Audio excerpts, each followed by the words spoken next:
मानव का जन्म अगर मिला है तो चिंताएं तो हमें व्यापेगी, टेंशन तो हमको रहेगा।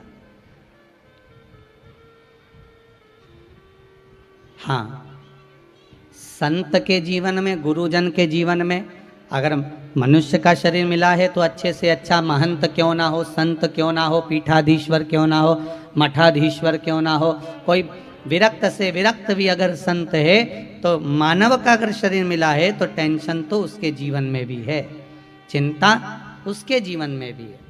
और अगर साधारण सा एक मानव है जो 2 रोटी खा रहा है, व्यापार कर रहा है, व्यवसाय कर रहा है, दुकान चला रहा है, हाथ गाड़ी चला रहा है, साइकिल रिक्शा चला रहा है, ठेला चला रहा है, पान की दुकान चला रहा है, एक साधारण सा व्यक्ति, मनुष्य का अगर जन्म मिला है, मानव का शरीर मिला है, साधारण से साधारण मानव को भी मानसिक टेंशन, जीवन में चिंता तो रहेगी।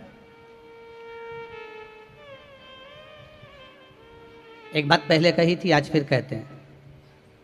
घर में हाफ सेट है,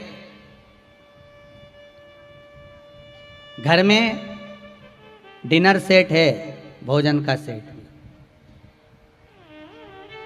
घर में सोफा सेट भी है, पर घर में हीरे का सेट भी है, सोने का सेट भी है, हाफ सेट भी है, फुल सेट भी है, डिनर सेट भी है, सोफा सेट भी है, पर कितने भी सेट इकट्ठे कर लिए पर मनुष्य अपसेट है, मनुष्य सेट नहीं है। मानव जीवन अगर मिला है तो अपसेट ही है, सेट बहुत इकट्ठे करे। मानव का शरीर मिला है, मनुष्य की देह मिली है जीवन में, तो थोड़ा मानव का शरीर मिलने के बाद मानव अपसेट तो रहे। स्वयं मेरे राम जी महाराज, स्वयं मेरे राघव जी भी अगर इस मृत्यु लोक में आए हैं, मानव का शरीर अगर मिला है, मानव की देह प्राप्त हुई है, तो भगवान राम को भी चिंता रही है। अगर मेरे भगवान कृष्ण का अवतार हुआ है तो मेरे कृष्ण को भी चिंता रही है। चिंता किसको नहीं थी महाराज।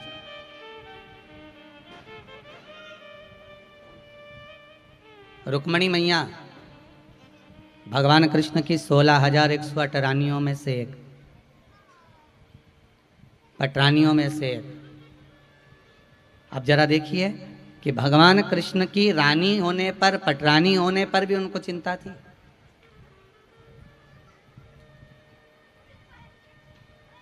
घर में बेटे का जन्म हुआ, रुक्मणी मैया के गर्भ से भगवान प्रद्युम्न का जन्म हुआ।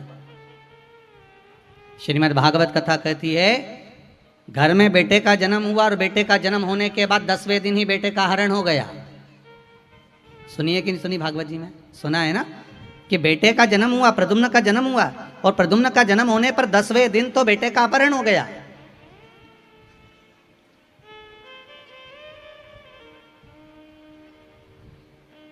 केवल 10 दिन का था बेटा,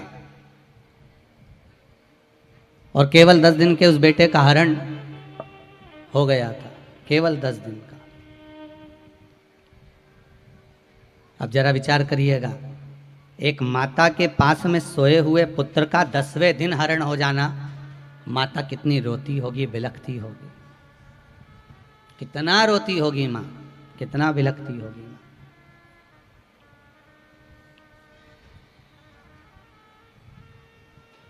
और केवल ज्यादा बड़ा भी नहीं था, केवल 10 दिन का, कितना बिलखना होता होगा महाराज। खूब चिंता माता रुक्मणी के जीवन में आई। आपको लगता है कि केवल टेंशन में आप रहते हो, आपको लगता है कि चिंता में आप रहते हो। शिव महापुराण की कथा कहती है, मानव का शरीर मिला है, चिंता हर एक मानव के जीवन में रहेगी, टेंशन हर एक मनुष्य के जीवन में रहेगा। पर शिव महापुराण की कथा कहती है कि जैसे भगवान कृष्ण रुक्मणी को बार बार समझाते थे, उसी तरह अगर जीवन में कोई टेंशन आए, समस्या आए, तो शिव महापुराण की कथा भी बार बार समझाने का काम करती है कि ये जीवन में आएगा जरूर, पर निकल जाएगा। दुख आएगा, जीवन में समस्या आएगी, ऐसा नहीं कि समस्या नहीं आएगी, आएगी। मानव का शरीर है तो समस्या तो रहना है।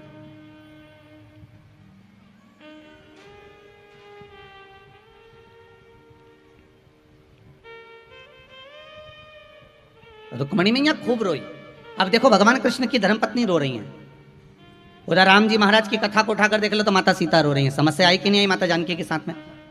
राम जी पर भी समस्या आई, राम जी को भी टेंशन रहा, लखन लाल जी को भी टेंशन रहा, भगवान कृष्ण को भी टेंशन रहा। समस्या क्या नहीं आई? अगर मानव का देह मिला है, हम कहते हैं कि मनुष्य का शरीर मिला और आपको समस्या नहीं रहेगी, टेंशन नहीं रहेगा, या कोई तुमको बाबा जोगी मिल जाए, कोई ऐसा महाराज मिल जाए जो तुमसे कहे कि मैं तुमको ऐसा कर देता हूं कि तुम्हारी जिंदगी में कोई टेंशन रहेगा ही नहीं, तो चिंता तो होगी, टेंशन भी आएगा, समस्या भी आएगी। पर इतना याद रखना, मेरे भगवान कृष्ण रुक्मणी जी को समझा समझा कर चिंता कम कर देते हैं, राम जी सीता जी को समझाकर चिंता कम कर देते हैं, और राम जी और कृष्ण जी को चिंता आती है तो देवाधिदेव महादेव समझाकर कम कर देते हैं। उसी तरह आपके जीवन में भी समस्या आए, चिंता आए, आएगी, पर हमें भटकना नहीं, हमें शंकर की शरण में रहना, हमें शिव के चरणारविंद में रहना, हमें शिव चरणों की ओर जाना है। जब हम भगवान शंकर के चरणारविंद की ओर जाएंगे, जब हम भगवान शंकर के चरणों का स्मरण करेंगे, शंकर भगवान के चरणों का नाम जाप करेंगे, शंकर भगवान के चरणों का स्तवन करेंगे, तो अपने आप चिंता समाप्त हो। भोला सब दुख काटो ओ भोला सब दुख काटो मारे, शिव शंकर जपूं तेरी माला, भोले बाबा जपूं तेरी माला, भोला सब दुख काटो हमारे, ओ शंभो सब दुख काटो हमारे। वैश्य है मंगल मंगलकारी, वैश्य है मंगल मंगलकारी, अवधूत रूप तुम्हारा, अवधूत रूप तुम्हारा, ओ भोला सब दुख काटो ओ भोला सब दुख काटो मारे। आएगी समस्या, दुख भी आएगा, तकलीफ भी आएगी, कष्ट भी आएगा, रोग भी आएगा, बीमारी भी आएगी, दुख भी आएगा। मनुष्य का शरीर मिला है दो कारणों से मिला, एक भगवान का भजन करने के लिए, एक कर्म का भोग भोगने के लिए। आएगी समस्या, दुख भी आएगा, तकलीफ भी आएगी, कष्ट भी आएगा, रोग भी आएगी, बीमारी भी आएगी। रुक्मणी जी बार बार अपने पुत्र को याद कर कर रोती थी। 10 दिन का वो बालक हरण कर लिया गया, ले गए थे,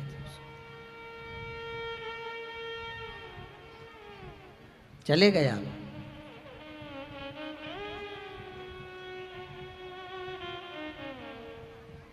बहुत प्रयास करा, रुक्मणी जी को समझाया गया, हे रुक्मणी जरा ध्यान लगाइए रुक्मणी, अगर बालक गया है उसमें परमात्मा की कोई अच्छाई होगी। भगवान ने अगर दुख दिया है तो उसमें कुछ आपका भला ही होने वाला होगा। अगर भगवान ने किसी से आपको दूर कर दिया है तो उसमें आपका कोई भला ही होने वाला होगा। आप तो हर चीज में कुछ अच्छा सोचिए ना, हर चीज में कुछ श्रेष्ठ सोचने का प्रयास करिए, हर चीज में आप कुछ अच्छा सोचने का प्रयास करिए कि हमको जो मिल रहा है, हमको जो प्राप्त हो रहा है, हमको जो मिला है वो कम नहीं मिला, मेरे मालिक ने खूब अच्छा दिया है, सारा सुख मुझे दिया है, कौन सी कमी मुझे परमात्मा ने दे दी, जो मिल रहा है सब अच्छा ही तो मिल रहा है, उसने बुरा दिया कहाँ है हमको, उसने बुरा प्रदान करा कहाँ है हमको। एक विश्वास की दृढ़ता परमात्मा की शरणागति की ओर जाती है। भगवान कृष्ण कहते हैं रुक्मणी तुम रोती क्यों, मेरा बेटा चले गया 10 दिन का, 10 दिन का बेटा गया गया गया, भगवान समझाते रहे, रुक्मणी जी को चिंता व्याप्ति रही, रुक्मणी जी को चिंता व्याप्ति गई, चिंता लगी रही, टेंशन बना रहा, बना बना मेरे भगवान हमेशा कहते थे तू चिंता मत कर। अगर भगवान ने सुख दिया है तो दुख भी देगा, और दुख दिया है तो सुख भी देगा। तू क्यों चिंता करती है रुक्मणी, तू चिंता मत कर। और रुक्मणी जी को समझाते समझाते समझाते समझाते समझाते समझाते 18 साल निकल गए थे, तब जाकर प्रद्युम्न 18 साल के बाद वापिस लौट कर आया था। कितने साल के बाद आया? 18 वर्ष के बाद। जो 10 दिन का गया था वह 18 वर्ष के बाद आया। और 18 वर्ष के बाद आया तो एक कन्या से उसने विवाह कर लिया था। आपको मालूम है ना, श्रीमद् भागवत में तो पूरी कथा है, हम तो केवल शिव महापुराण में इसको थोड़ा सा लेकर चल रहे हैं। माया देवी के साथ, महामाया के साथ।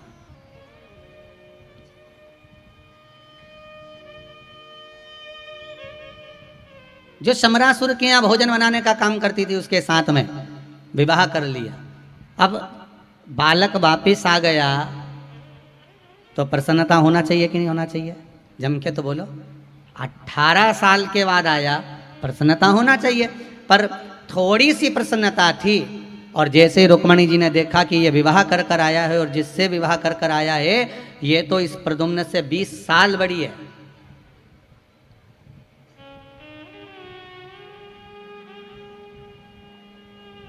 कितने वर्ष बड़ी है? 20 वर्ष। फिर चिंता लग गई, फिर टेंशन आ गया। भगवान बोले, कृष्ण भगवान का हमेशा रुक्मणी को समझाते थे, क्यों चिंता करती है, जो हो रहा है सब अच्छा हो रहा है, जो होगा वो भी अच्छा होगा। भगवान ने गीता केवल अर्जुन को नहीं सुनाई, भगवान ने गीता रुक्मणी जी को बार बार सुनाई। पर होता है, बाहर के व्यक्ति को गीता सुनाई जाए ना तो समझ जाता है, और घर के व्यक्ति को गीता सुना दो तो वो क्या अपना ज्ञान अपने पास में रख लो। हमको ज्यादा अकल देने की जरूरत नहीं हो। क्या हम बेवकूफ नजर आते तुम? जब देखो जब हमें ज्ञान देने लगते हो, जब देखो जब हमें बताने लगते हो। आप अपनी बात अपने पास में रखिए।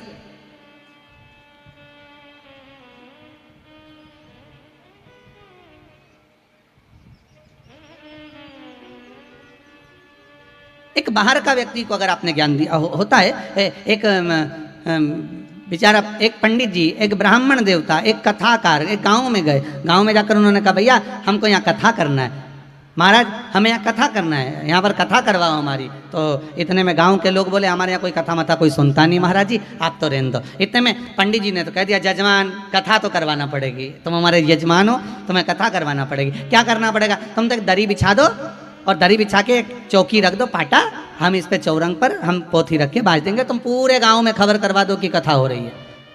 कितने दिन की करोगे? हम तो एक ही दिन की कर देंगे, तुम तो बस खबर करवाओ। सारे गांव में खबर कर दी। हम बेचारे जजमान देखने गया तो अंदर दरी नहीं मिली। अब दरी नहीं मिली तो उसने क्या करा, अपनी धोती नीचे बिछा दी, इस पे बैठ जाओ, पट्टा रख दिया, कथा चालू हो गई। बेचारा जिसने अपनी धोती बिछाई थी वो बेचारा एक साइड बैठ गया। अब क्या करे, धोती एक ही थी, उसने बिछा दी।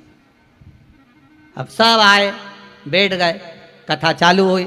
अब कथा चालू हुई तो किसी का मन लगा नहीं लगा। कथा में से धीरे धीरे धीरे धीरे उठ कर चले गए, कोई नहीं बचा, केवल एक ही बैठा था, जजमान। इतने में महाराज जी ने जब कथा पूरी करी, पूरी करते से ही महाराज जी बोले, भैया सब चले गए, तुम नहीं गए? उसने कहा, महाराज जाने को तुम्हें कब का चले जाता, पर मेरी धोती पे तो तुम बैठे हो। अब जब तक धोती तुम छोड़ो नहीं तब तक मैं उठूं। बाहर के व्यक्ति को गीता का ज्ञान दिया जाए वो ले सकता है, बाहर के व्यक्ति को समझाया जाए वो प्राप्त कर सकता है, बाहर के व्यक्ति को कुछ कहा जाए वो ग्रहण कर सकता है। पर अपने ही व्यक्ति को, अपने ही करीबी को, अपने ही परिवार वालों को, अपनी ही पत्नी को, अपने ही बच्चों को, एक विद्वान से विद्वान भी अगर ज्ञान देता है तो उसको लगता है कि ये सब व्यर्थ की बात है, ये तो बड़बड़ाते रहते हैं। इनका तो काम ही केवल यही है कि बड़बड़ करना, बोलना। वायलिन की आवाज कम करो।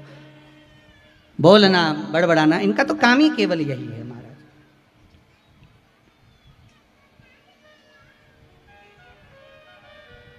एक ज्ञान देना और एक ग्रहण करना, अंतर है।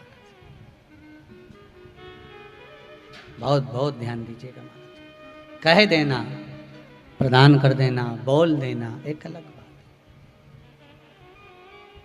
सास कह कह के थक जाती है कि ऐसा करो ऐसा करो ऐसा करो। बहू को लगता है हम हमारे मायके से जो सीख के आए ना बहुत अच्छा सीख के आए, हम जो कर रहे हैं ना बहुत अच्छा कर रहे हैं, हम जो कार्य कर रहे हैं हमारे बराबर कोई नहीं कर सकता, हम जो कर रहे हैं उसमें हमारी श्रेष्ठता, हम जो कर रहे हैं उसमें हमारी श्रेष्ठता है, हम जो कार्य कर रहे हैं उसमें हमारी श्रेष्ठता बनी हुई है, हमें नहीं करना उसमें हमारी श्रेष्ठता है। अब शिव महापुराण की कथा कहती है 20 वर्ष बड़ी कन्या से प्रद्युम्न ने विवाह कर लिया, फिर चिंता व्याप गई, फिर टेंशन हो गया। भगवान समझाते रहे समझाते रहे समझाते रहे। तब एक दिन 8 वर्ष पूरे जब विवाह के प्रद्युम्न को हो गए, तब रुक्मणी जी समझ गई कि भगवान जो करता है वो अच्छा करता है। कब? जब एक बार प्रद्युम्न कहीं मार्ग से जा रहे थे और साथ में वही महामाया साथ में थी और प्रद्युम्न के प्राणों को बचा कर लेकर आ गई। तब समझ में आया कि भगवान जो करता है वो अच्छा करता है, कभी बुरा नहीं कर सकता। भगवान कभी बुरा नहीं कर सकता, वो जो करता है वो श्रेष्ठ करता है, वो जो करता है वो अच्छा ही करता है। आप अगर एक आस और विश्वास लेकर कि मेरा परमात्मा जो दे रहा है अच्छा दे रहा है, मेरा परमात्मा जो मुझे प्रदान कर रहा है अच्छा ही कर रहा है, मेरे धर्म के अनुसार मुझे जो मिल रहा है वो श्रेष्ठ मिल रहा है, दिया उसने, कोई कमी नहीं। एक माता ने भाव लिखा है अपना,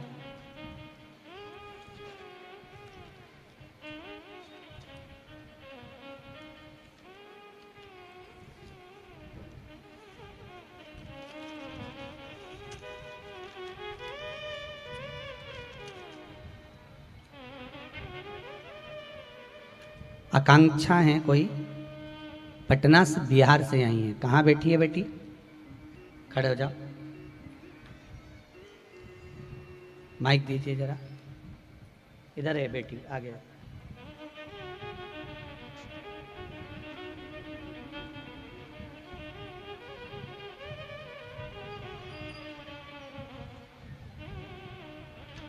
पटना बिहार से बेटी आई है। महाराज आकांक्षा जी, श्री शिवाय नमस्तुभ्यम। बेटा पटना में कहाँ से आए हैं? मैं पटना में रहती हूँ। माइक पास में लो। मैं पटना में रहती हूँ। पटना में रहते हैं जी। बाबा ने क्या कृपा करी आपके? मैं जब पढ़ाई कर रही थी तो मेरे जो बैचमेट्स थे उन लोगों का जॉब लगा था और मैंने बहुत जगह जॉब के लिए अप्लाई किया और मेरा हो भी जाता था, बट मैं हमेशा इंटरव्यू में रिजेक्ट हो जाती थी। उसके बाद फिर मैंने सोचा कि कोई बात नहीं, मैं मास्टर्स कर लूँगी तो फिर शायद कहीं ना कहीं जॉब लग जाएगा।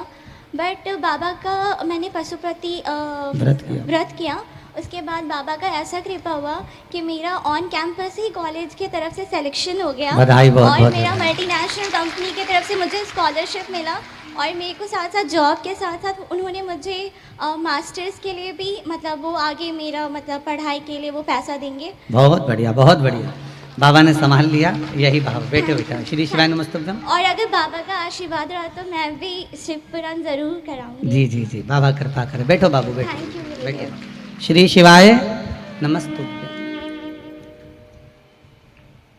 बेटी को जीवन में आकांक्षा ने लिखा है, बेटी ने, कि बार बार हो सकता था रिजेक्ट हो गए हों पर हिम्मत नहीं आ रही है,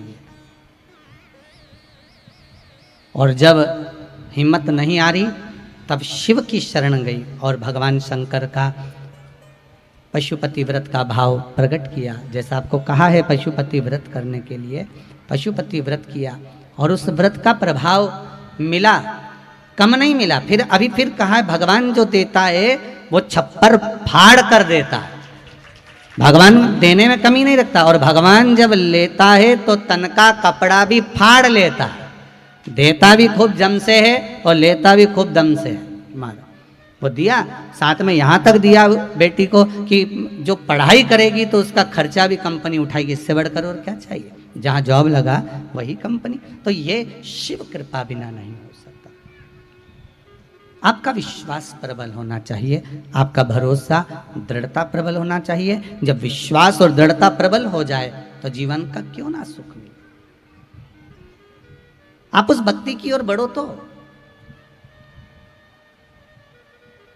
आप शंकर भगवान की भक्ति करना रहे, मिलेंगे अपने आसपास वाले, पड़ोस वाले, परिवार वाले, कुटुंब वाले सब मिलेंगे। कोई कहेगा कि कहाँ भजन में डूबे हुए, कोई कहेगा कहाँ शंकर जी के मंदिर जा रहे हो, तुम तो इतने पढ़े लिखे होकर कहाँ ढोंग प्रपंच में फंसे हुए हो। पर दुनिया के लोग आपको भरमाएंगे, दुनिया के लोग आपको भटकाएंगे, दुनिया के लोग आपसे कहेंगे कहाँ शंकर जी के भजन में कहाँ लोटा भर के पानी चढ़ाना, कहाँ शिव जी का स्मरण करना, भटकाएंगे। पर यदि दृढ़ भक्ति है, विश्वास अगर प्रबल है, भक्ति अगर प्रबल है, तो आपको दृढ़ी बनकर शंकर को पकड़ कर रखना है, तो शंकर भी आपको छोड़ेगा नहीं, फिर शिव नहीं छोड़ेगा।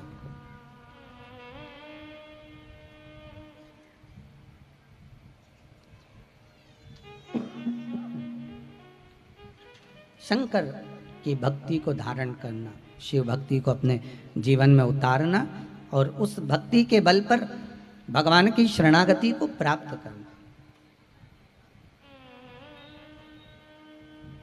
खूब समझाया रुक्मणी जी को। रुक्मणी जी फिर भी 8 वर्ष के बाद माता रुक्मणी को समझ में आया कि भगवान जो करता है सब अच्छा करता है। अगर दुख दिया है तो कुछ देखने के लिए दिया है, सुख दिया है तो कुछ देखने के लिए दिया है। दोनों मिले हमें देखने के लिए।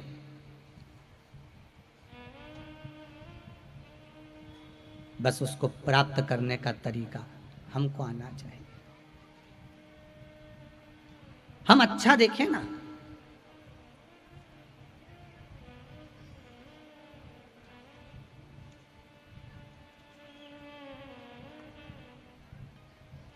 एक व्यक्ति ने आज सवेरे बहुत अच्छा प्रश्न किया, गुरुदेव आप सब बड़े बड़े शहरों में कथा करने जाते हो, शेर घाटी आए हो, छोटा सा कस्बा, छोटा सा गांव जैसा है, छोटा सा है, कैसा लगा आपको? हमने कहा बहुत जोरदार है, यहाँ जितने मिलते हैं सब शेर ही मिलते हैं। शेर घाटी में और है क्या, सब शेर ही हैं। और भगवान की कृपा है सबसे बड़ी शेर घाटी पर कि देव अधिदेव महादेव शंकर भगवान इस शेर घाटी के चारों तरफ शिव मंदिर हैं। सबसे बड़ी कृपा ये है। और शेर घाटी चारों तरफ नदी है, एक टापू पर ये शेर घाटी बसा हुआ है। समझ लो शिव जी इसको बसा कर, बहुत सुंदर है। और हम एक बात और कहने में पीछे नहीं हटेंगे इस शेर घाटी के लिए, दिलीप जी कहने में पीछे नहीं हटेंगे कि भारत का विकास अगर देखना है तो बड़े बड़े शहरों में जाकर देखिए कि भारत ने कितना विकास करा है। और भारत का, इस भारत की भूमि का अगर भाव देखना है तो छोटे छोटे गांवों में जाकर देखिए कि भाव किसको कहते हैं। विकास शहरों में देखना और भाव गांव में देखना।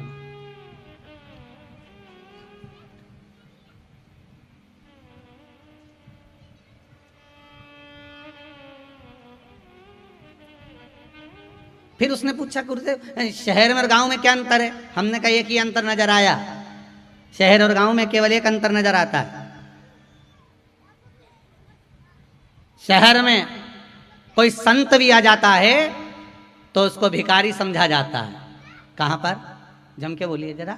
शहर में अगर कोई संत भी आ जाता है तो उसको भिखारी समझा जाता है, और गांव में अगर कोई भिखारी भी आ जाता है तो उसको भी संत समझा जाता है। ये शहर और गांव का एक अंतर है कि अगर साधारण से साधारण एक मानव भी, एक सहजता साधारण सा एक भिक्षुक भी छोटे से गांव में आ जाए तो कहेंगे बाबा आए हैं साहब, बाबा आए हैं साहब, बाबा आए हैं, संत आए, गुरुजन आए, साधुजन आए, ब्राह्मण जन आए हैं, सात्विक संत आए हैं। हमारे भीतर एक भाव उमड़ जाता है, हमारे भीतर एक भाव प्रकट हो जाता है।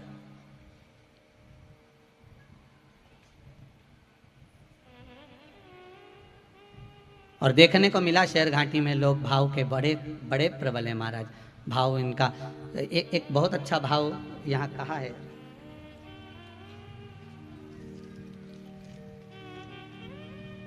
अभी इतने पत्र तो नहीं पढ़े, थोड़ा सा हाथ में आ गया था तो ध्यान में था। कोई प्रवीण कुमार जी अग्रवाल शेरघाटी से लिखे हैं,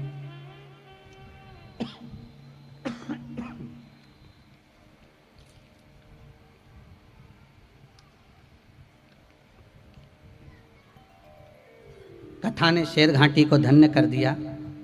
जिसने कभी कथा प्रवचन सत्संग में नहीं गया था, उन्हें भी आज इस शिव महापुराण की कथा में देखकर मेरा मन और पूरा जीवन धन्य हो गया।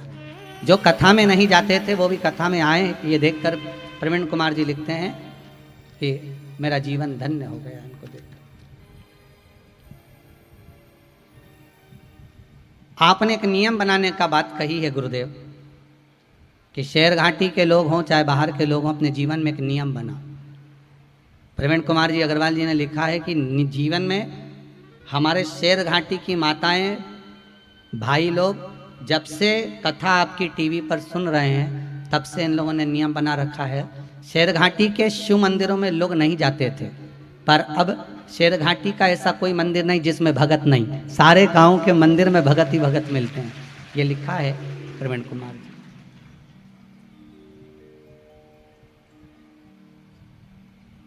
और मेरा निवेदन रहेगा कि मंदिर में जाओ, मना नहीं है, खूब जाओ।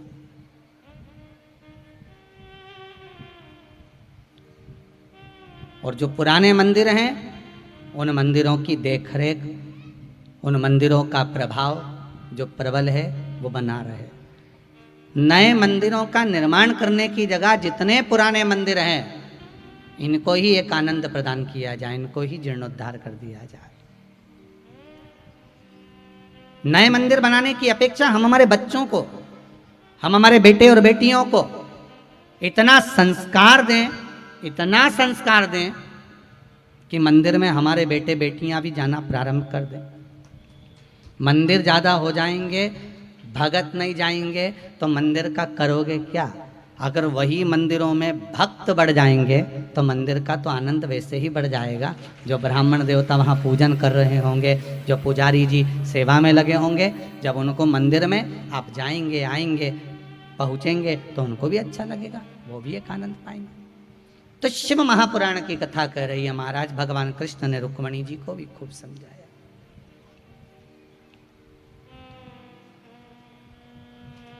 जब दुख की घड़ी आती है, जब दुख तुम्हारे सामने खड़ा होता है, तब समझाने वाले बहुत आकर खड़े होते हैं। बोलो सही है कि गलत है? मोहल्ले के लोग, परिवार के लोग, ये हमारे यहाँ की रीति रही है।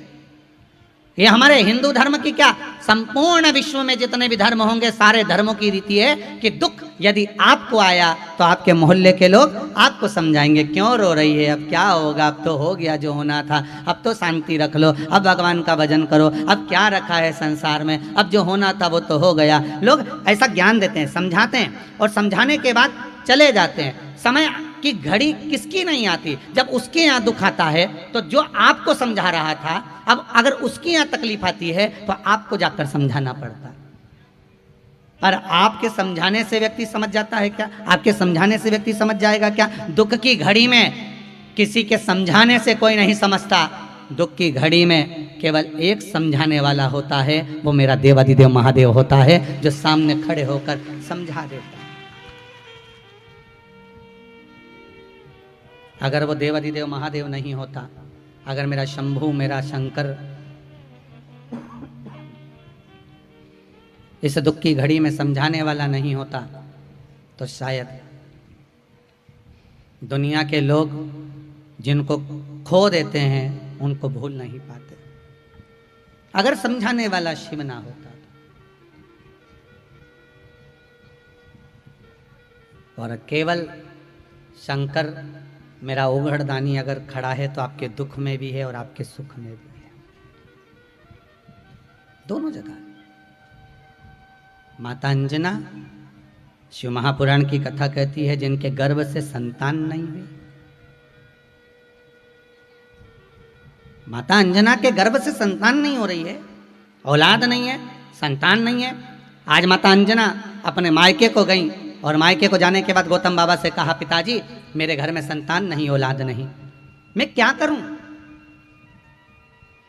शिव महापुराण की कथा कहती है सारे संसार में जाकर सबके आगे हाथ जोड़ लो, प्रणाम कर लो, नमन कर लो, वो अपनी बात है। पर जब संपूर्ण जगत में जाकर आपने कह दिया, निवेदन कर दिया, विनती कर दी और जा जाकर कह दिया, और उसके बाद भी अगर तुम्हारा कोई कार्य नहीं हो रहा तो फिर अब किसी के पास जाकर मत कहना। अब तुम्हारे हृदय में जो शंकर बैठा हुआ है उस शिव को प्रकट करना, अपने हृदय से बाहर निकालना शंकर को, और उससे अपने दिल की बात कहना। ये बात हम बार बार पहले भी कह चुके हैं, जिस मंदिर में कोई ना जाए उस मंदिर में तुम जाओ। जहां शंकर एकांत में बैठे मिल जाएं वहां थोड़ी देर बैठकर उससे दिल की बात कर लो। हम तो यहां तक कहेंगे कि आप 4 व्हीलर गाड़ी लेकर जा रहे हो, भले कथा सुनने आ रहे हो, या यहाँ से अपने घर जा रहे हो, या आप अपनी बहन के घर, भाई के घर, माई के ससुराल, कहीं पर भी जा रहे हो, आपके साथ में आपका पति है, आपके साथ में आपके रिश्तेदार हैं, कहीं एकांत में कहीं शिव जी का मंदिर मिल जाए, रोड पर चलते चलते एकांत में कहीं शंकर अकेले मिल जाए, थोड़ी देर गाड़ी रुकवा लेना, अपनी गाड़ी को रुकवा कर कहना, जरा रोको, मुझे शंकर जी से बात करना है, बहुत दिनों बाद तो अकेले दिख रहे हैं, बैठे हुए मिल गए हैं। और शिव जी के पास जाकर अपने दिल की बात कहना, उससे कहना, बाबा जा रही थी यहाँ से, आप मिल गए रास्ते में, सोचा थोड़ी देर बैठकर बहन के यहाँ भी तो गप्पे मारूंगी, अपने भाई के यहाँ भी जाऊंगी तो थोड़ी बहुत बात करूंगी, और इतने दिनों के बाद आप अकेले मिले हो तो क्यों ना आपसे बात कर लूं, और देवादिदेव महादेव के पास बैठकर अपने दिल की 2 बात कहकर चले जाना। मुझे विश्वास है दूसरी बार तुम अपनी जब बहन या भाई के यहाँ जा रहे होगे तो शंकर की याद जरूर आएगी और कहोगे मैं तुम्हें कहकर गई थी और तुमने मेरा काम कर दिया। वो शंकर तुरंत कर देगा। आप अपने हृदय की बात, अपने दिल की बात, अपने चित्त की बात, अपने मन की बात शंकर से कहो तो, अपने दिल की बात, अपने हृदय की बात शिव से बोलो तो। हम सारे संसार से कह देते हैं कि यह काम वो करेगा, वो करेगा, वो करेगा, वो करेगा।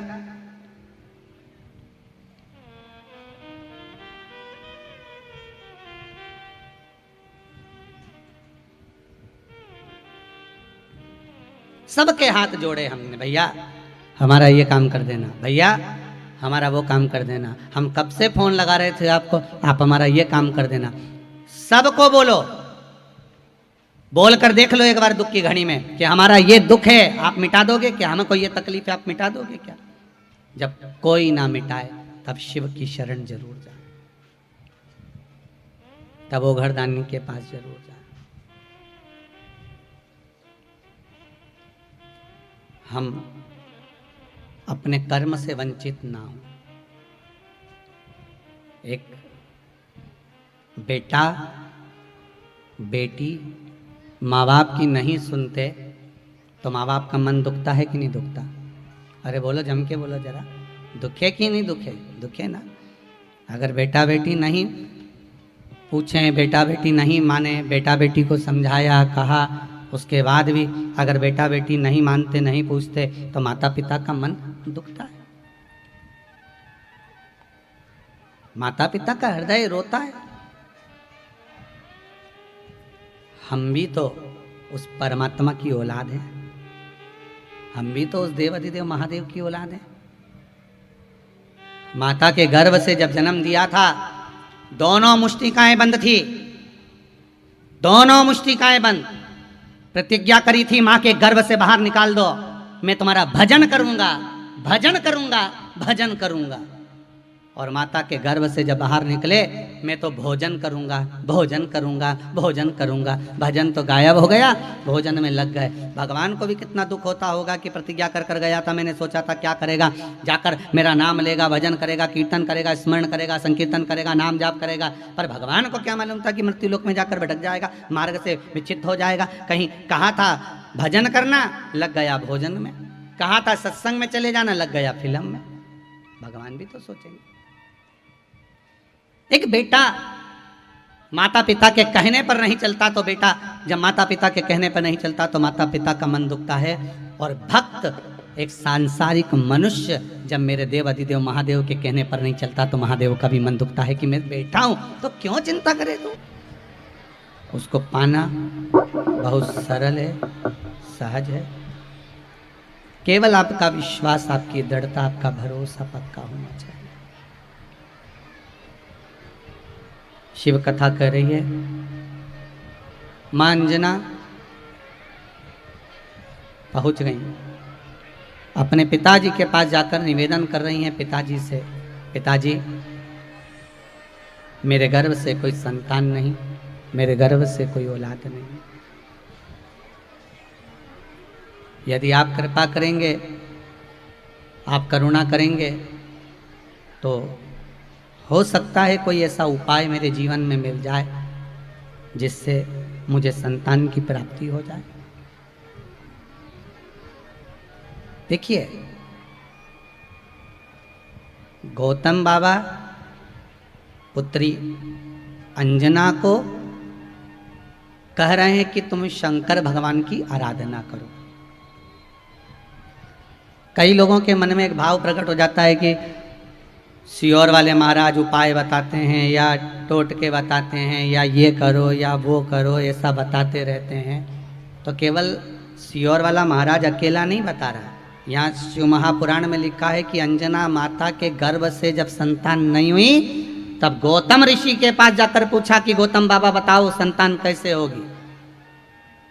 जब दशरथ बाबा के घर में संतान नहीं हुई, दशरथ जी के यहाँ 3 धर्म पत्नियां, कौशल्या, कैकेयी, सुमित्रा, 3 देवियां हैं, और तीनों देवी से जब औलाद नहीं हुई तब दशरथ जी ने जाकर अपने गुरु जी से पूछा आप बताओ कि संतान कैसे होगी। केवल सियोर वाला महाराज उपाय नहीं बताता। कई लोगों के मन में आता है कि सियोर वाले गुरु जी तो उपाय बताते रहते हैं, कुछ ना कुछ टोटके बता। ये टोटके नहीं, ये शिव महापुराण की छुपी हुई वो चीजें हैं जो आज तक लोगों तक पहुंच ही नहीं पाई। शिव महापुराण के वो प्रयोग हैं, वो उपाय हैं जो जनमानस तक नहीं पहुंचे। और सबसे ज्यादा प्रसन्नता की तो बात है कि पहले तो उपाय निकाले, बताए, अब तो भगवान की ऐसी कृपा है कि जितने भी कथाकार हैं वो भी अपनी अपनी कथाओं में अब धीरे धीरे शिव महापुराण के 1-1, 2-2 उपाय बताना चालू कर दिए। अब वो भी अपनी कथाओं में बता रहे, भले भागवत जी में बताए चाहे रामायण जी में बताए, पर बताएंगे जरूर पक्का। उनको भी शंकर जी की कथा का रस चढ़ गया। अच्छे से अच्छे विद्वान से विद्वान कथाकार भी अब अपनी कथाओं में थोड़ा थोड़ा उपाय। तो केवल सियोर वाला महाराज उपाय नहीं बता रहा, सियोर वाला महाराज कोई उपाय या टोटका नहीं, टोटका तो शब्द ही नहीं है, सियोर वाला महाराज कोई उपाय नहीं बता रहा। उपाय तो हमारे यहाँ पहले से चले आ रहे हैं। जब दशरथ बाबा के यहाँ संतान नहीं हुई तब गुरु बाबा से जाकर पूछा कि संतान कैसे होगी। गुरु बाबा ने कहा पुत्र कामेष्ठी यज्ञ करवाओ तब तुम्हारे यहाँ संतान होगी। अग्नि देवता खीर का कटोरा लाएंगे, वो खीर पिला देना, संतान हो जाएगी। बस अंजना माता ने भी गौतम ऋषि से पूछा कि मेरे यहाँ संतान कैसे होगी। अब इसको लोग कहते हैं कि गौतम बाबा ने बताया कि शंकर जी के शिवलिंग की पूजन करना, ऐसा करना, वैसा करना, शिव पूजन को ऐसे धारण करना, शंकर भगवान का ऐसे पूजन करना, उस पूजन के करने से तेरे यहाँ संतान होगी। अब दुनिया के लोग इसको भी टोटका कह दे तो बात दूसरी है। किसी को अगर कुछ बताया जाए तो वो टोटका नहीं, वो उपाय है जो हमारे संत भी बताते आए, हमारे ऋषिवर, हमारे गुरुजन भी बताते आए।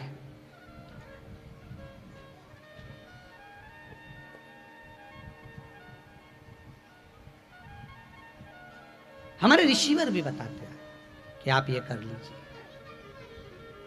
अब जब किसी को श्राप लग जाता था, कोई गलती कर देता था, श्राप लग गया तो उसका उपाय पूछते थे, कोई उपाय बता दो महाराज, हमको ये श्राप लग गया है, इसको छुटकारा पाने का कोई उपाय बता दीजिए। फिर संत कहते थे तुम ऐसा उपाय करना, तुम भगवान का भजन करना, तुम शिव नाम का स्मरण करना, तुम ये करना। लगा चंद्रदेव को भी रोग हो गया था काया का, जब काया गलने लगी चंद्रदेव की, सारा रोग में काया टपकने लगी, गिरने लगी, चंद्रदेव को भी लगा कि अब क्या करा जाए। तब देव ऋषि नारद से जाकर फिर उपाय पूछा। अब यहाँ पर फिर आ गया कि चंद्रदेव ने भी देव ऋषि नारद से उपाय पूछा काया के रोग को मिटाने का।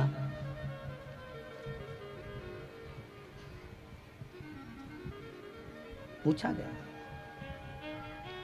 जीवन में अगर दुख आता है, जीवन में अगर कष्ट आता है, फिर निवेदन है, दशरथ जी के जीवन में कष्ट आया था तो गुरु जी की शरणागति में गए थे, गुरु जी के पास गए थे। अंजना माता के जीवन में कष्ट आया तो गुरु के शरण में गौतम बाबा के चरणारविंद में गए थे। आए जीवन में दुख तकलीफ कष्ट तो किसी सतगुरु की शरण में जाकर बैठ जाओ। अगर जीवन में दुख आ जाए तो किसी सदगुरु की शरण में पहुंच जाओ और उनके चरणों में जाकर शंभु शरणे पड़ी मांगू घड़ी रे घड़ी दुख काटो दया करी न दर्शन आपो। हे बाबा, बहुत समय हो गया आपके चरणों का स्मरण कर रही हूं। बड़ा दुख है जीवन, बड़ा कष्ट है जीवन। ये दुख, ये कष्ट, ये बीमारी, ये रोग आप ही मिटा सकते। एक माता ने बड़ा सुंदर भाव कहा है, महाराज गुरुजी,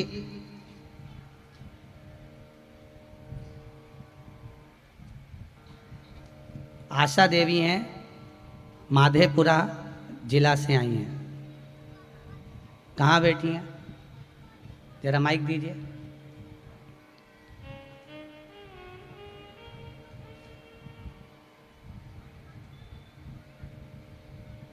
आपने लिखा है, गुरुदेव मैं माधेपुरा जिला से आई हूँ और मेरे 2 नाती का जीवन बिल्कुल आखिरी में था, पर बाबा देवाधिदेव महादेव ने श्री शिवाय नमस्तुभ्यम ने मेरे दोनों नातियों को जीवन प्रदान कर दिया। श्री शिवाय नमस्तुभ्यम। नमस्तुभ्यम। मेरे दोनों नाती का जीवन दान दे दिए महादेव, इससे बढ़कर हम क्या करें बाबा कृपा। जब करा था आपने श्री शिवाय नमस्तुभ्यम? हाँ, हमारी बेटी भी जप रही थी, हम भी जप रहे थे। वो तो अब दोनों ठीक है? दोनों बहुत ठीक है। 1 महीना का एक है और 2-3 साल का बच्चा था। दोनों ठीक हैं? अब विराजिए। श्री शिवाय नमस्तुभ्यम। बाबा ने वो दे दिया आपको। जीवन का दुख है, तकलीफ है, कष्ट है, माना बहुत बहुत, पर समस्या अगर विकट है, दुखी मत होना, शिव निकट है। कौन निकट है? मेरा शंभु आपके करीब में, आपके नजदीक में हो। समस्या विकट, अगर समस्या विकट है तो शंभु निकट है। शंकर मेरा उघड़दानी, मेरा त्रिकालदर्शी, मेरा कैलाशी, मेरा विनाशी, मेरा शिव आपके करीब में है। आप उसका स्मरण करो। माना मनुष्य का, फिर कहेंगे, कथा शुरू करी थी आज 7वें दिन की, तो कहा था कि मानव का जीवन मिला है जब रुक्मणी जी के जीवन में टेंशन रह सकता है, सीता जी के जीवन में टेंशन रह सकता है, मेरे राम मेरे कृष्ण के जीवन में अगर टेंशन रह सकता है तो आप भी टेंशन से मुक्त नहीं हो सकते। टेंशन तो आएगा, पर अगर दुनिया भर के लोग टेंशन दे सकते हैं तो शंकर जी का नाम मेंशन दे सकता है। टेंशन नहीं, वो मेंशन दे सकता है। शिव का नाम उस टेंशन को समाप्त कर सकता है। श्री, फिर आगे बोल दिया, पहले साथ में बोलो, श्री शिवाय नमस्तुभ्यम, श्री शिवाय नमस्तुभ्यम, श्री शिवाय नमस्तुभ्यम। 50 घात तुम्हारे सामने खड़ी हो, 50 दुख तुम्हारे सामने खड़ा हो, कैसी भी बीमारी सामने आकर खड़ी हो, चाहे एग्जाम दे रहे हो, चाहे कंपटीशन में बैठ रहे हो, मंत्र मत भूलना, घट की जिभ्या से जपते रहना, श्री शिवाय नमस्तुभ्यम। पार कर देगा वो मंत्र, पार कर देगा। नहीं आता हमें कुछ भी तो इस मंत्र का स्मरण करते, पार कर देगा। सुबह उठो तो जप लो, सो तो जप लो, खाओ तो जप लो, पड़ोसन से झगड़ो तो जप लो, पर जपो श्री शिवाय नमस्तुभ्यम। जपना, छूटना नहीं चाहिए। भगवान का नाम क्यों छूटे?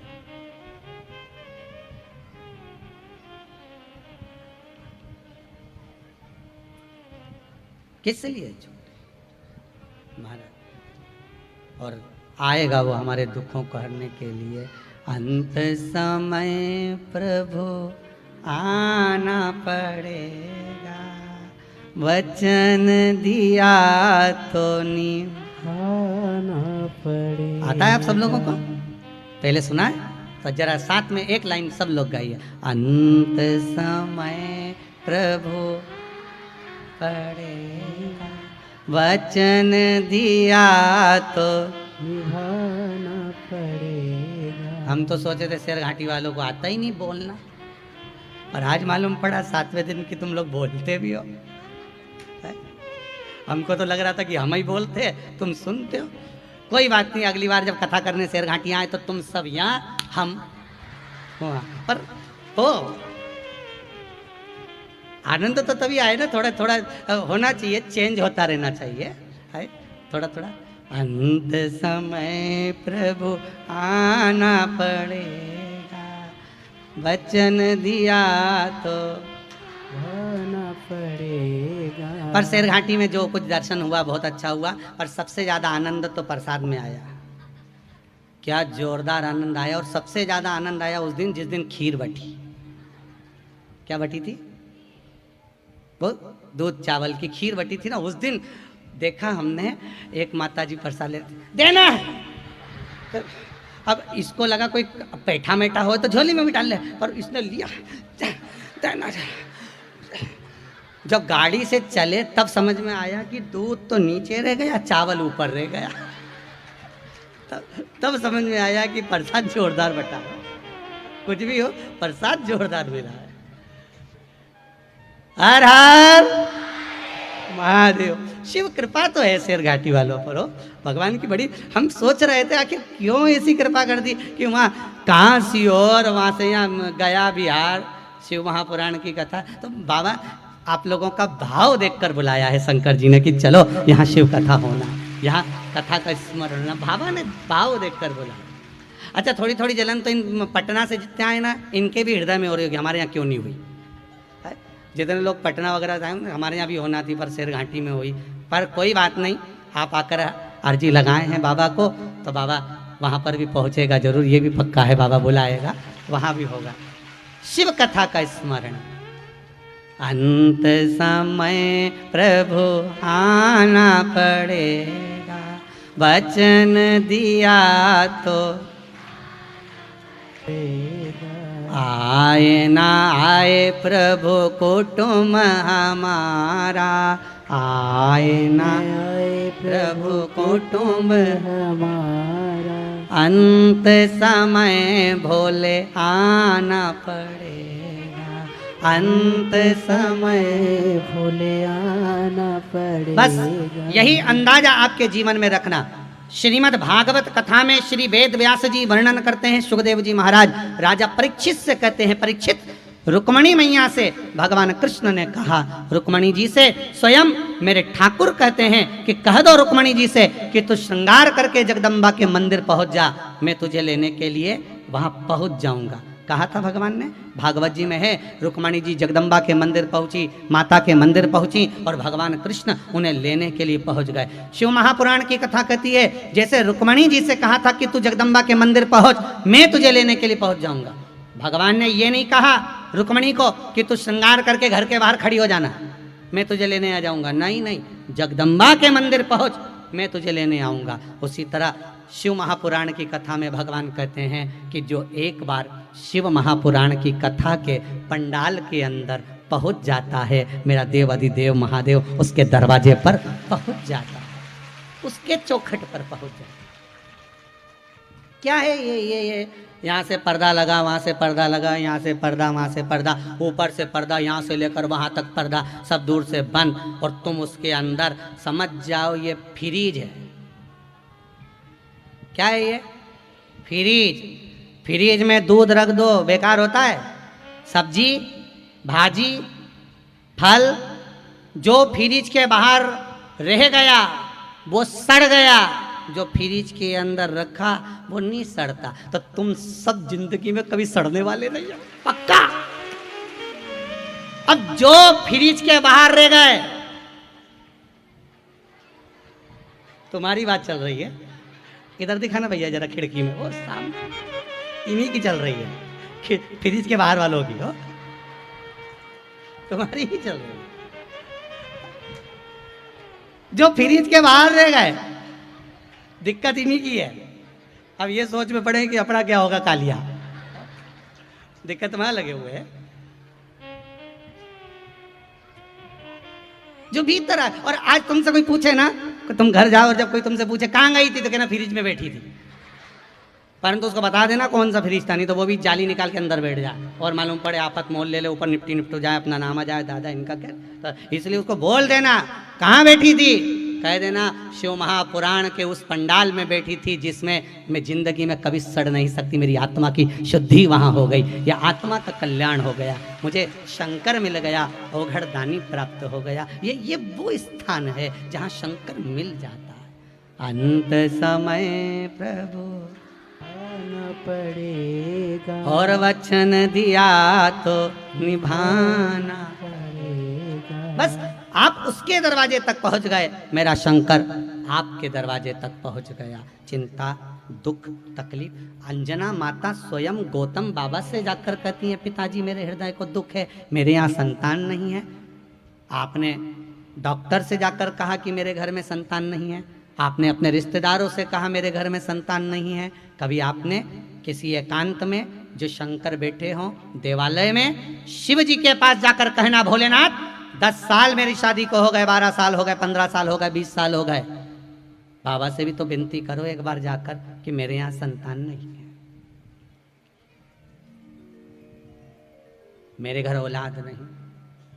उससे भी तो जाकर कहो कि मैंने सारे सहारे छोड़ दिए, बस तेरा सहारा काफी है। मैंने सबको छोड़ दिया, अब तो मैंने इलाज करवाना छोड़ दिया, अब मैं दवाई नहीं लेती, औषधि नहीं लेती, पर अब मैंने सुना वो सियोर वाला महाराज के मुख से सिंहासन पर छाती ठोक ठोक कर बोलता है कि शंकर दे सकता है, वो कोई नहीं दे सकता।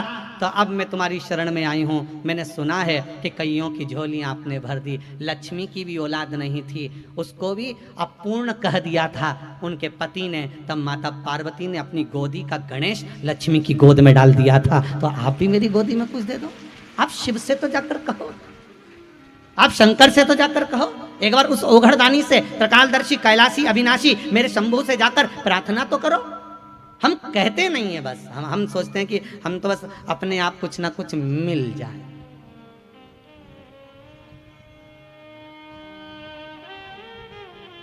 कई लोगों को तो मांगना भी नहीं आता, भगवान के मंदिर में जाकर कहे भगवान बस ऐसा दे दो कि लोग मुझे दे ही दें, लोग मुझे दे ही दें और मैं किसी को नहीं दूं। तो भगवान ने भी कह दिया ठीक है, अगली बार तेरे को भिखारी बना दूंगा, लोग तुझे देंगे ही देंगे, कोई 1 रुपया, कोई 2 रुपया, कोई टन, तू किसी को मत देना। भगवान से ये कहो कि भगवान मुझे धन देना तो ऐसा देना, संपदा देना तो ऐसी देना, दौलत देना तो ऐसी देना कि मेरे हाथों से सत्कर्म होता रहे, इन हाथों से दान हो जाए, पुण्य हो जाए। अपने हाथों से कमाया है तो अपने हाथों से लगाओ भी।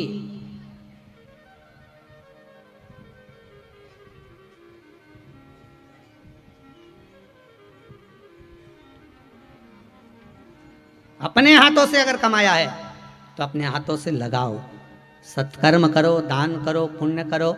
ये भी नहीं कर सकते तो अपने ऊपर खर्च करो। किसके ऊपर? अपने ऊपर खर्च करो। प्रत्येक पतियों को अपनी अपनी पत्नियों से सीख लेना चाहिए।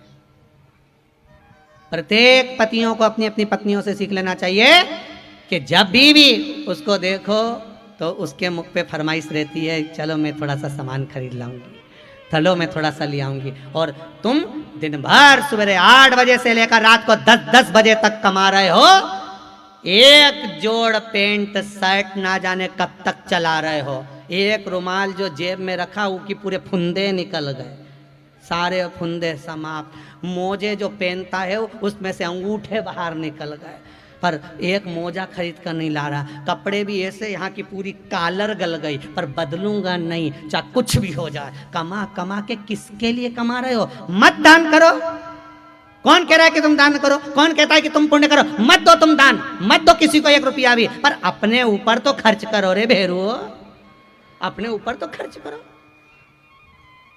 ये जगदम्बा होन तो कितना खर्चा कर रही, जरा देखो, ना जाने कहाँ का डिजाइन ला रही है। वो तो बाल माल है नहीं मेरे, नहीं तो मैं ये सब खुद यहाँ से और बक्कल लिया ही वो ऐसा सुरसा के मुंह जैसा, वो सुरसा राक्षसी नहीं थी जी का मुंडा में हनुमान जी गए थे, न यूं मुँह फाड़े न यूं, तो उसके जैसा। हाँ बाबा जी, तो खर्चा करो, अपने ऊपर करो, भले तुम दान नहीं करना ना मत करो, मत दो किसी को भी रुपया, मत दो तुम किसी को 1 रुपया, अपने ऊपर तो खर्च करो रे, प्रेम से 2 रोटी अच्छे से तो खाओ। जब देखो जब इतना टेंशन में मिले ने मुंडा पे सलीसल पड़ गया।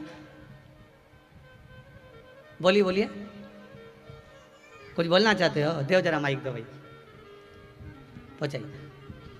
अपने ऊपर खर्च करिए, और जिस दिन आप अपने ऊपर खर्च करना सीख गए, समझ लो जीवन का सबसे बड़ा कार्य कर दिया।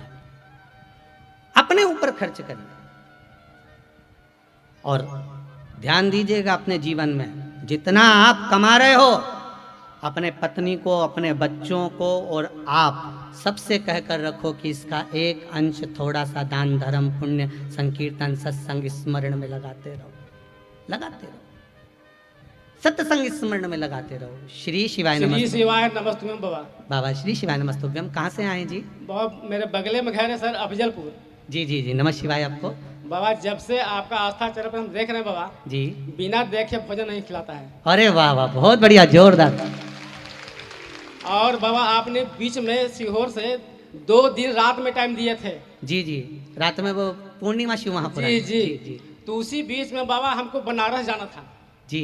तो हम बनारस एक दिन पहले गए कि हमको कल सीहोर बाबा से हमको प्रवचन सुनना है। जय हो बाबा की कृपा। उस रात भी जग गए बाबा। जी हमारे पास बड़ा मोबाइल भी नहीं था बाबा, ये छोटा मोबाइल बाबा हम कहाँ देख सकते थे बनारस में। जी जी जी हम घर लौट गए जी। उस दिन जगह। उसके बाद घर के परिवार बोले कि आज जग पाइएगा। हम कहे ऐसा कीजिए भैया 1 लोटा चाय बना दीजिए। और बाबा जब जब पल झपता था तो 1 गिलास चाय पीते थे और जगे रह गए। और जगह कर कथा सुनिए जी, और जग के कथा सुने, दूसरे दिन भी सुने, और लास्ट में चाय बचा तो 1 पैकेट बिस्कुट खोल के खाए और दम पर सो गए। इसके बाद बाबा जब आपका आज समझ में आया कि बिहारियों में कथा करने आए, पक्का है जी, जोरदार। और जब बाबा आपको हम चैनल पर देखे कि सरघाटी में जी। बाबा, उस दिन धड़कन मेरा एकदम। जय हो। और जिस दिन आप गया आ गए थे बाबा, तो हमारे गांव के जितेंद्र बाबू, कारू बाबू, टुनटुन बाबू पहुंचे थे, तो लगा कि हम कैसे पहुंच जाएं। जय हो। उस दिन भी रात में नींद नहीं पड़ा था हमको। पहुंच गए हैं पंडाल में बाबा, और रात भी हमको नींद नहीं पड़ा कि आज विराम हो रहा है बाबा। जी जी जी, हर हर महादेव। महादेव। बहुत बहुत साधुवाद, श्री आपने अपने शिवाय दिल की बात करी, नमस्तुभ्यम। उसके लिए श्री शिवाय नमस्तुभ्यम। बहुत बहुत साधुवाद। आप लोगों का प्रेम, वात्सल्यता, करुणा ऐसे ही बाबा की कृपा बनी रहे। और जिस भाव से आप शिव महापुराण की कथा सुन रहे हैं, बाबा देव अधिदेव महादेव आपकी झोली खूब खुशियों से भर दे। फिर एक बार शेर घाटी में खूब प्रेम से कथा हो, हम तो बाबा से यही प्रार्थना करते हैं, वो दे आपको, और आप ऐसे ही अपने जीवन को धन्य सार्थक बनाते रहें। शिव महापुराण की कथा कहती है महाराज, माता अंजना ने विनय करा, निवेदन करा। माता अंजना निवेदन करी, और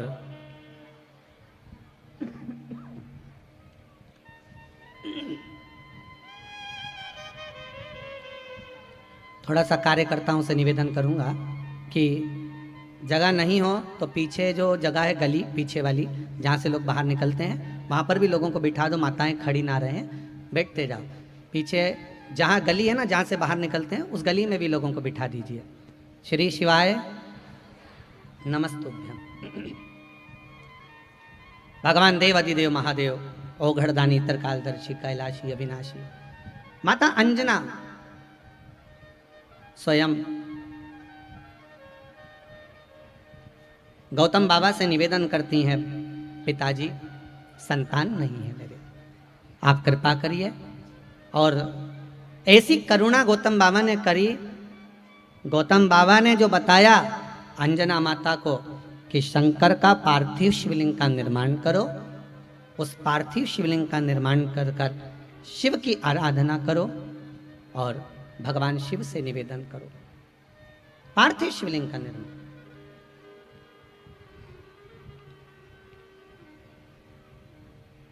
कल आपको कथा में कहा था एक नियम, भले 1 लोटा पानी का बनाओ पर बनाओ, पार्थिव शिवलिंग का निर्माण माता अंजना देवी करना प्रारंभ करी। शिवलिंग का निर्माण करती हैं, पूजन करती हैं, विसर्जन करती हैं। एक दिन देव अधिदेव महादेव को लगा तो महादेव ने पूछा पार्वती जी से, पार्वती सुनो, आप स्वामी ये अंजना कर क्या रही है? प्रभु आपका स्वरूप बना रही हैं, पूजन करती हैं और विसर्जन करती हैं।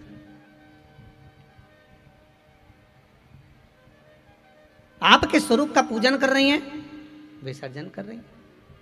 अच्छा, पर कारण क्या है? ऐसा क्या कारण हो गया जो अंजना माता को मेरी पूजन की जरूरत पड़ गई?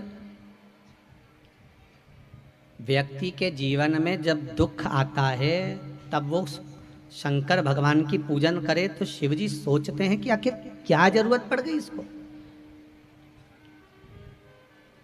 इसको क्या जरूरत क्या पड़ गई ऐसी जो मेरी आराधना कर रही है? माता पार्वती जी से कहा जाकर पता करो। पार्वती मैया ने एक ब्राह्मण की स्त्री का रूप बनाया। सुंदर ब्राह्मण की स्त्री बनकर पार्वती मैया पहुंच गई अंजना माता के पास में और वहां बैठकर अंजना माता से कुछ बातें करने लगी।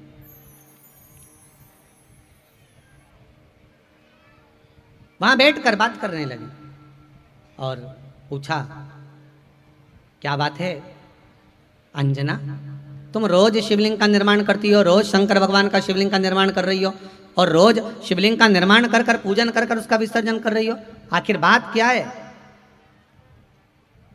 क्या चाहती हो? अंजना माता ने कहा, बस संतान नहीं है, इसलिए निवेदन है भोलेनाथ जी से कि मेरे घर संतान हो जाए। संतान?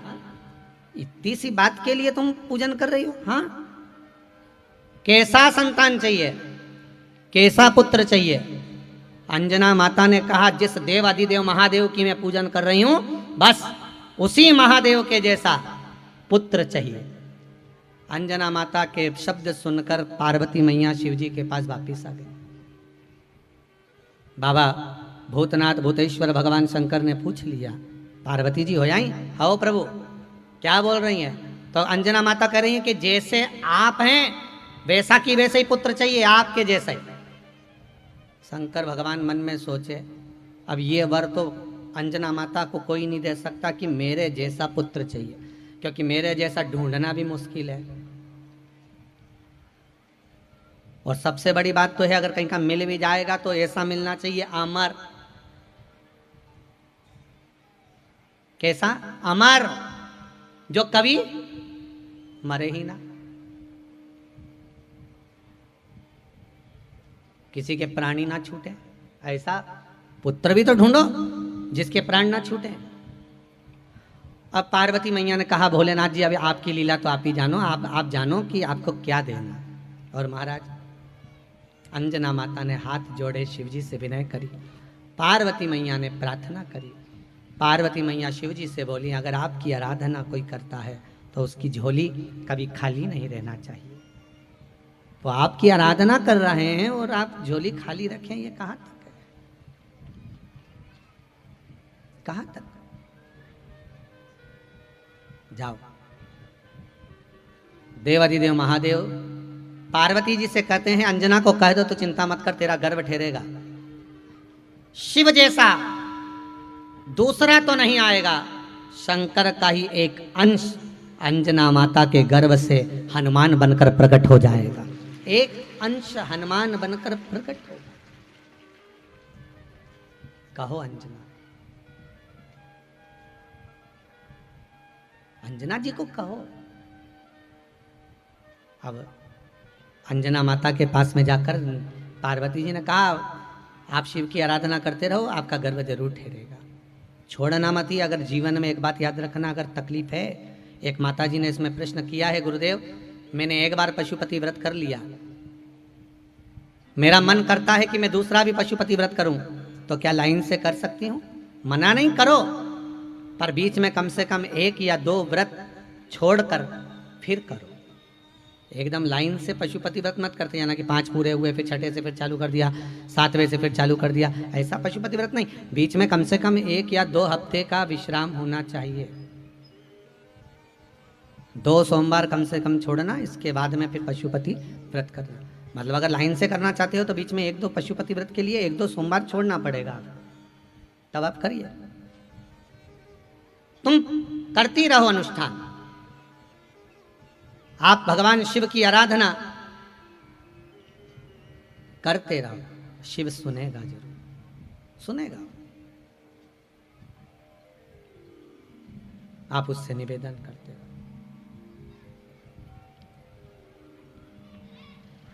मिलेगा शंकर।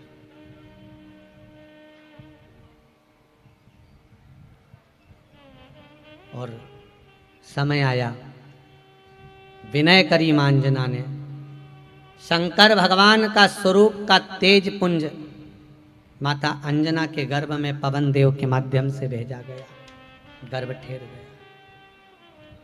शिव महापुराण की कथा कहती है, जहां सारे डॉक्टर हार जाएं, तब एक डॉक्टर और है, वो है देव अधिदेव महादेव। जब सब हार जाएं तब वो बैठा हुआ है, उसका भरोसा रखना, उस पर विश्वास रखना, तो आएगा।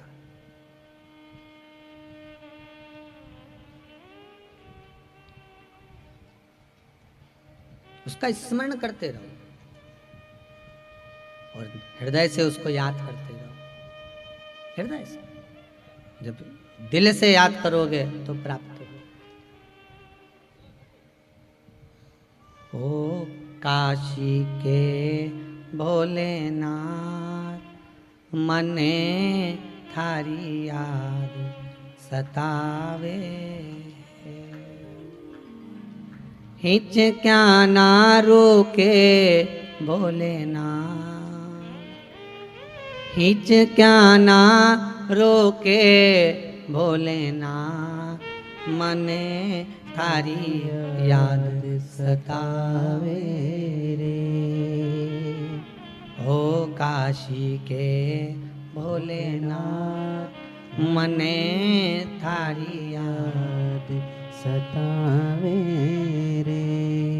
शिव का स्मरण करते करते अंजना माता का गर्भ ठेर गया। सुंदर चैत्री पूर्णिमा के दिन माता अंजना के गर्भ से श्री हनुमान जी महाराज का प्रागट्य हुआ। पवन तनय संकट हरन, मंगल मूरत रूप, राम लखन सीता सहित हृदय वसहु सुरभू। श्री हनुमान जी महाराज प्रकट हुए। बड़ा सुंदर स्वरूप है श्री हनुमान जी का, बड़ा सुंदर। कितने भाई हैं श्री हनुमान जी महाराज? 6 भाई। कितने भाई हैं? 6। रतिमान, मतिमान, व्रतिमान, गतिमान, हनुमान, ऐसे केतुमान, ऐसे हनुमान 6 भाई हैं। और एक बार पहले भी कथा में कहा, फिर कहते हैं, जिसका लोहे से जुड़ा हुआ व्यापार हो, या कोई फैक्ट्री हो, या कोई कारखाना हो जो नहीं चल रहा हो, बहुत प्रॉब्लम आ रही हो, कर्जे में जाते जा रहे हो, चल ही नहीं पा रहा, हनुमान जी के उल्टे पांव का सिंदूर लाओ, गतिमान हनुमान जी के नाम से उस जगह पर, उस मशीन पर एक स्वस्तिक और एक त्रिशूल बना दो और उसका पूजन कर दो गतिमान हनुमान के नाम से। कौन से हनुमान? गतिमान। हनुमान जी महाराज के 4थे नंबर के भाई गतिमान के नाम से।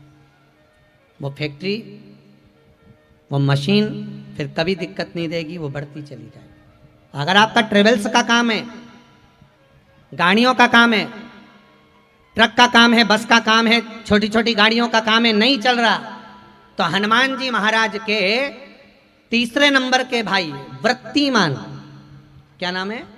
वृत्तिमान। हनुमान जी महाराज के 3रे नंबर के भाई वृत्तिमान का नाम लेकर, श्री वृत्तिमान हनुमान बोलकर, हनुमान जी के मंदिर का सिंदूर लाकर उससे गाड़ियों पर एक केवल बिंदी अकेली रख दीजिए, केवल एक बिंदी रख दीजिए, और गाड़ियों पर बिंदी रखकर, एक लाल ध्वजा गाड़ियों के अंदर रखकर उसको हनुमान जी के मंदिर में या पीपल के वृक्ष पर उसको बंधवा दीजिए। कभी गाड़ी खराब नहीं होगी और व्यापार ऐसा चलेगा, ट्रेवल्स एजेंसी ऐसी चलेगी कि आपको पीछे पलट कर देखना नहीं पड़ेगा। वृत्तिमान, कौन से हनुमान? वृत्तिमान, वृत्तिमान हनुमान के नाम से। अब श्री हनुमान जी महाराज का प्रकट हुआ। पवन तनय संकट हरन मंगलम मूर्ति रूप राम लखन सीता सहित हृदय बसौ सुरभु। श्री हनुमान जी महाराज प्रगटे। श्री हनुमान जी महाराज का प्रागट्य हुआ। शिव का एक अवतार है हनुमान। क्यों हुआ हनुमान जी का प्रकट? हनुमान जी के जन्म होने का कारण क्या है? हनुमान जी के प्रकट होने का कारण क्या है? हनुमान केवल राम जी की सेवा करने के लिए नहीं प्रकटे। हनुमान कई देवताओं का अहंकार तोड़ने के लिए भी प्रकटे। कई देवताओं का अहंकार तोड़ने के लिए। केवल हनुमान जी महाराज राम सेवा के लिए नहीं, हनुमान जी कईयों का अहंकार तोड़ने के लिए प्रकटे। एक बार भीम को अहंकार आ गया था, उसका विमान तोड़ दिया। एक बार अर्जुन को अहंकार आ गया था, अर्जुन का अहंकार तोड़ दिया। एक बार कुबेर को अहंकार आ गया था।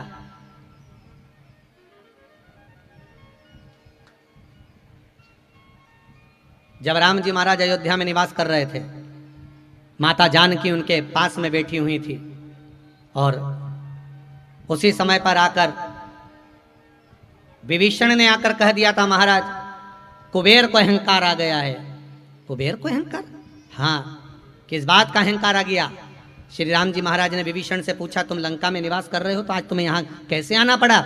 महाराज कुबेर को अहंकार आ गया कि उसके पास में इतनी दौलत, इतनी सत्ता, इतना वैभव, इतना धन है कि वो कुछ भी कर सकता है। कुबेर को अहंकार? हाँ। तो भगवान राम को लगा कि सीता जी तो मेरे पास में है, सीता मतलब लक्ष्मी। जब लक्ष्मी मेरे पास में है तो कुबेर को तो अहंकार आना ही नहीं चाहिए। पर राम जी के मस्तक पर सल देखा, चिंता की एक रखील देखी, तो माता सीता जान गई कि इस कुबेर का अहंकार तो मैं तोड़ दूंगी। आधे से ज्यादा घर का काम तो माताएं चुटकी में निपटा देती, चुटकी में। वो तो पति हो न अपना टेंशन माताओं को बताए तो सरी, घर पे आके कि पत्नी से कह कि ये कमला मुझे ये चिंता, तो बोल तो सरी, अपनी पत्नी को थोड़ा सा तो बताओ कि मुझे ये टेंशन है, मुझे ये चिंता है। आधे से ज्यादा चिंता समाप्त कर दे पत्नी। सीता जी ने केवल सुना था और उसी समय पर सोच लिया, इस कुबेर का अहंकार तोड़कर मानूंगी। और जानकी मैया ने उसी समय पर तुलसी के क्यारे के पास जाकर खड़ी हो गई अयोध्या के, और तुलसी के क्यारे के पास जाकर खड़ी होकर माता सीता ने आवाहन करा, कुबेर आओ सामने। और कुबेर जी दौड़ कर आए। बोलिए जानकी मैया क्या बात है? सीता जी ने कहा, कुबेर मेरे हनुमान सुबह से शाम तक भगवान का भजन करते हैं। कुबेर जी ने कहा, ये तो सबको मालूम है कि हनुमान जी भजन करते हैं, मेरा एक काम कर दोगे कुबेर? कुबेर बोले, बोलो क्या काम है? हनुमान जी जब भजन करते हैं ना तो उनके दोनों हाथों में करताल रहती है बजाने की। अच्छा। पाँव में उनके घुंघरू बंधे होते हैं। अच्छा। और वो मुख से क्या गाते हैं? जम के तो बोलो, राम नाम गाते हैं। अब मुख से राम राम गा रहे, हाथों से करताल बजा रहे, पाँव में घुंघरू बांध के खूब कूद कूद के नाच रहे। तो मैया आप क्या चाहती हो ये बताओ? इतने में सीता जी कहने लगी, बस हनुमान जी के पूरे शरीर में घुंघरू बंधे हैं, पाँव में घुंघरू बंधे हैं, हाथ में करताल रखी हुई है, राम राम भज रहे हैं, बस इसकी जो पूंछ है ना वो खाली खाली दिखती है। इसलिए कुबेर एक काम करो, तुम हनुमान जी की पूंछ के लिए एक सोने की घंटी बना दो। क्या बनाना है? सोने की एक घंटी। हनुमान जी की पूंछ के लिए एक सोने की घंटी बनाओ। अरे कुबेर जी बोले, मैया आप भी मेरे को बुलाई, तो अयोध्या में सोना पड़ा है, सोने की कमी है क्या अयोध्या में? अयोध्या में बनवा लेती घंटी। नहीं नहीं नहीं नहीं कुबेर, घंटी तो तुम्हें बनाना है, हनुमान जी की पूंछ की हो। और सुनो, घंटी भी ऐसी बनना चाहिए जब हनुमान नाचे, करताल बजाकर राम राम गाए, तो घंटी की आवाज अलग से आए।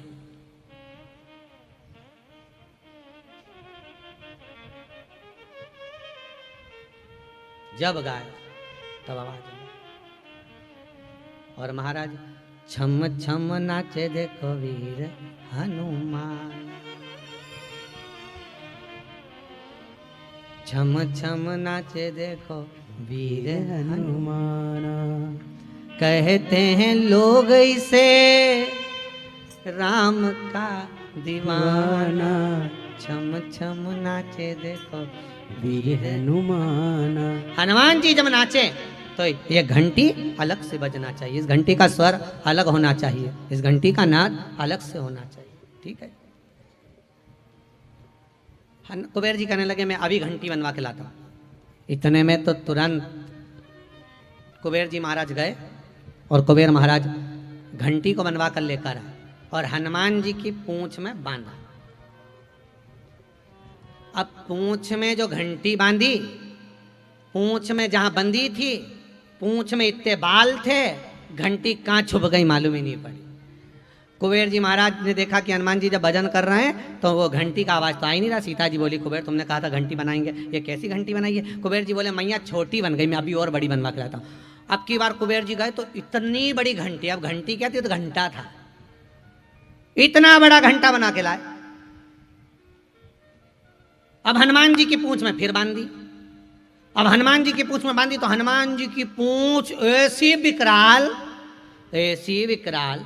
अब जरा विचार करना, हनुमान जी जब सुरसा के मुंह में जा रहे थे, उनने शरीर बढ़ाया बढ़ाया बढ़ाया बढ़ाया बढ़ाया बढ़ाया, जैसे जैसे सुरसा मुख बढ़ाई है, भगवान जी हनुमान जी ने और स्वरूप बढ़ाया बढ़ाया बढ़ाया, सुरसा ने यम मुंह फाड़ा, हनुमान जी मसक समान होकर अंदर जाकर वापिस आ गए। तो अब की बार ये घंटी की जगह घंटा लेकर आए, जो पूंछ पे बांधा, बांधने के बाद वो घंटा जब बांधा गया, फिर हनुमान जी नाचे तो मालूम पड़े वो घंटी ना जाने कहाँ छुप गई।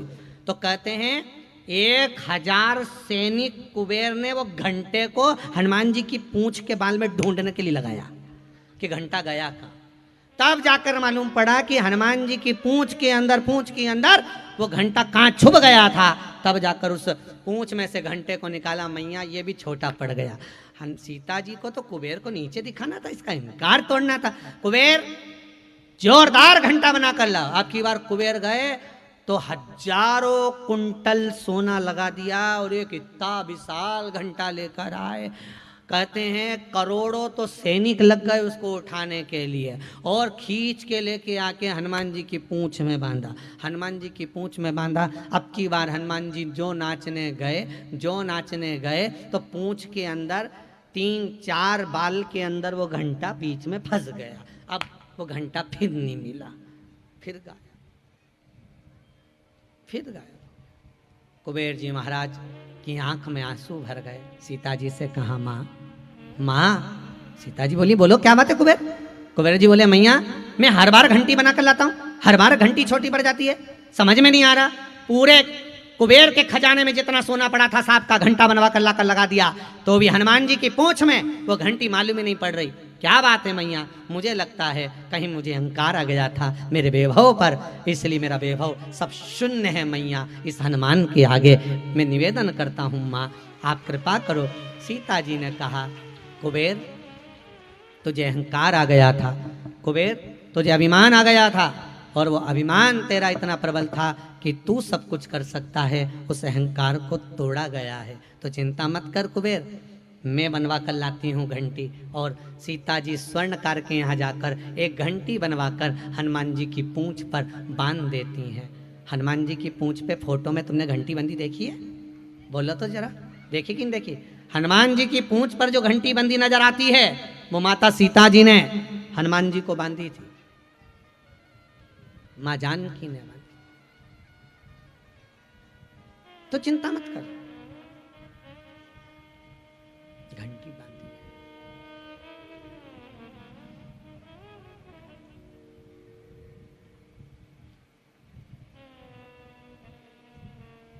ऐसे श्री हनुमान जी महाराज केवल सेवा के लिए नहीं, केवल राम जी की सेवा के लिए नहीं, श्री हनुमान जी महाराज का प्रागट्य कईयों के अहंकार को तोड़ने के लिए हुआ है, कईयों के अहंकार तोड़ने के लिए,